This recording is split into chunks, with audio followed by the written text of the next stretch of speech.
Hi நண்பர்களே, இன்னைக்கு நம்ம ஒரு செடியை பார்த்து எடுப்போம்.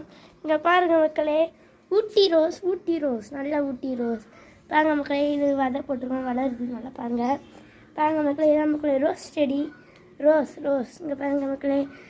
புதினா நாங்களே எங்கள் வீட்டில் நல்லா விதைய வச்சு நாங்களே நல்லா உரம் போட்டு சாணம் போட்டு நாங்களே வளர்க்கோம் மக்களே. பாருங்கள் ஃப்ரெண்ட்ஸ் இங்கே பாருங்கள் மக்களே. இதான் ஒரு அழகு செடி. இந்த அழகு செடி உங்கள் வீட்டில் வேணுமா? ரொம்ப அழகாக புஷ்ஷுன்னு பூத்து இருக்கும். இங்கே பாருங்கள், இதான் மக்களே உங்கள் எல்லாத்துக்கும் தெரிஞ்ச ஒரு செடி. இங்கே பாருங்கள், இதில் வந்து பூ கூட பூக்க போகுது. இங்கே பாருங்கள் பூ பூக்க போகுது. எங்கே இருங்க, இதுவும் ஒரு அழகு செடி தான். அதனால பூ பூக்கும். இது நடுசுக்குள்ளேயே செடி தான் இருக்கும். பாருங்கள் அடுத்தவங்க எல்லாத்துக்கும் பிடிச்ச கத்தாழை நல்லா கத்தாழை மக்களே. இங்கே பாருங்கள் அதான் அப்பளம் வந்து காமிச்சம்பா, அந்த செடி தான் விடுது இவ்வளோ பெருசாக வளர்ந்து நிற்கி.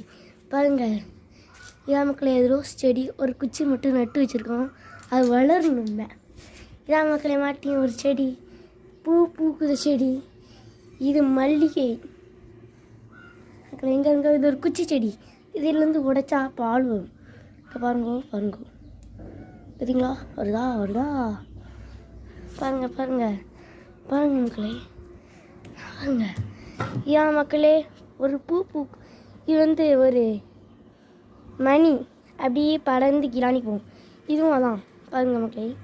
இது அதே பூ பூக்கும். இது ஒரு அழகு செடி. இது கீழே கிழங்கு இருக்குமா. இது அதே செடி தான், இதுவும் அதே செடி தான். இது வந்து எல்லாத்துக்கும் தெரிஞ்ச வாம்பிட்டு வந்தால் உள்ளே விடுவாங்களா அது. அடுத்தது பாருங்க மக்களே, இது ஒரு மணி பிளான்ட். பாருங்கள் மக்களே, பார்த்துக்கிட்டே இருங்க. அடுத்து இதான் மக்களே தக்காளி செடி. பாருங்கள் அந்த அங்கே ஒரு காய் இருக்குங்க, வச்சிருவோம். பாய் நண்பர்களே.